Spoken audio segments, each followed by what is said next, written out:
అదే ప్రెస్ మీట్లో ఒక పాలిట్ బ్యూరో సభ్యుడు గొట్టంగాడి ఎంపీ అన్నాడు. అయినా స్పందన లేదు. 50 మంది కార్పొరేటర్లు 64 మంది పోటీ చేస్తే 50 మంది ఓడిపోయారు. సరే, గెలిచేవాళ్ళు ఓడిపోయేవాళ్ళు అది తర్వాత సంగతి. వీళ్ళ ప్రెస్ మీట్ వల్ల పార్టీ చల్లా చెదురైపోయింది. ఆ నెక్స్ట్ 2 రోజుల తర్వాత వచ్చిన చంద్రబాబు నాయుడు ప్రచారానికి నువ్వు రావద్దు నాతో పాటు ప్రచారానికి, నువ్వు వస్తే వాళ్ళిద్దరూ రానంటున్నారు నాతో పాటు అని. ఓకే సార్ మీరు వెళ్ళండి చెప్పి పంపించడం జరిగింది.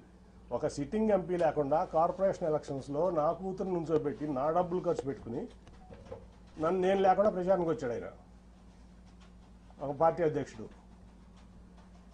అట్లాగే అంతకుముందు మీకు అసలు యాక్చువల్గా చెప్పాల్సింది ఏంటంటే, రాబిన్ శర్మ టీము నేను నెట్టనారాయణ గారు కూర్చుంటే వచ్చి, సార్ మన పార్టీకి 5 సీట్ల కంటే ఎక్కువ రావట్లేదు ఎలక్షన్లో, దీనికి అసలు మరి ఏం చేస్తారో తెలియదు అంటే, నువ్వు ఆ రిపోర్ట్ ఎక్కడ బయటికి పెట్టమాక, మీరు నెట్టనారాయణ గారు సాక్ష్యం దీనికి, నువ్వు ఆ రిపోర్ట్ ఎక్కడ బయట పెట్టమాక, నేను చూసుకుంటాను. ఆల్రెడీ రంగంలో ఉన్నారు 64 మంది, నీరు గారిపోతారు, చాలా ఇబ్బంది పడతారు, సెల్ఫ్ కాన్ఫిడెన్స్ కోల్పోతారు, అసలు ఎక్కడ బయట పెట్టమాక నేను చూసుకుంటానని చెప్పి నేను ఫండ్ చేసి, ఏ ₹1 పార్టీ కానీ ఆడ ఇన్ఛార్జ్ కానీ ₹1 ఇవ్వాలి ఒక క్యాండిడేట్కి, మొత్తం నేను ఫండ్ చేసి నేను నుంచోబెట్టి నేను గెలిపిస్తే వీళ్ళు మొత్తం చెడగొట్టారు. 14 గెలిచాం ఫైనల్గా. ఓకే, అదంతా అయిపోయింది. కానీ ఇక్కడ ఏంటంటే, ఒక పార్టీ అధ్యక్షుడు ఒక పార్టీ ఎంపీని ప్రోటోకాల్కి విరుద్ధంగా నువ్వు రావద్దు ఏమంటున్నాడు. మరిచ్చా పార్టీ కోసం, ఆయన కోసం.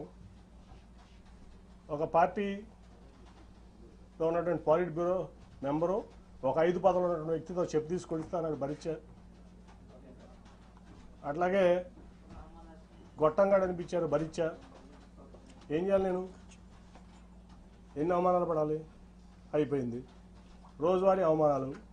తర్వాత నేను ఒక రోజు వెళ్ళి ఆయనతో చెప్పాను, సార్ మీకు ఇష్టం లేకపోతే చెప్పండి, నేను తప్పుకుంటాను ఎంపీగా అంటే, లేదు నువ్వే ఉండాలి. 10 మంది ముందు చెప్పాను, నేను ఒకళ్ళు కాదు. ఆ రోజు వరలరామయ్య గారు ఉన్నాడు, నెట్టం రఘురామ్ గారు ఉన్నాడు, పార్టీ ఇన్ఛార్జ్లు అందరూ ఉన్నారు, 7 ఇన్ఛార్జ్లు. ఆ రోజే నేను ఆయన చెప్పా, సార్ ఎవరన్నా పెట్టుకోండి నేను తప్పుకుంటున్నాను అంటే, ఆయన చెప్పిన మాట ఏంటంటే, అందరి ముందు, నేను ఇది ఎసెన్స్ కాదు నువ్వే ఉండాలి, ఈ మాట బయటికి ఎక్కడ అనొద్దు, నువ్వు మీరు కూడా ఎక్కడ అనొద్దు ఎవరో అన్నారు. వాళ్ళందరినీ బయటికి పంపించి నన్ను ఆ నెక్స్ట్ డే నందిగామ జగపేట సభలు జరుగుతున్నాయి. లేదు నువ్వు ఆ మాట అనమాక, నువ్వే నుంచోవాలి ఎంపీగా, మళ్ళీ నువ్వు లేకపోతే పార్టీ ఇబ్బంది పడుతుంది, రేపు జగపేటకు నందిగామ సభకు కూడా నువ్వు రావాలి, లేకపోతే సభలో సక్సెస్ అవ్వని చెప్తే, ఓకే సార్ మీరు ఏం చెప్తే అది చేస్తారు, కానీ అవమానాలు నేను భరించలేకుండా ఉన్నాను, వీళ్ళతో కలిసి పనిచేసే పరిస్థితి నాకు లేదు, కాబట్టి నా రిలీఫ్ ఇప్పిస్తున్నా అంటే ఒప్పుకోలేదు ఆయన. లేదా ఆ రోజు రాజీనామా చేసేవాడిని, ఇవాళ దాకా ఆగేవాడిని కాదు. తర్వాత అయిపోయింది. సరే, ఎవరికో నా కుటుంబ సభ్యుడికి ఎంపీ సీట్ కావాలనుకున్నారు, ఇవ్వచ్చు, తప్పలేదు. ఇప్పుడు ఎంపీ సీట్లు కావాలంటే 6 ఎంపీ సీట్లు టీడీపీలో కమ్మ సీట్లు ఉన్నాయి, విశాఖపట్నం,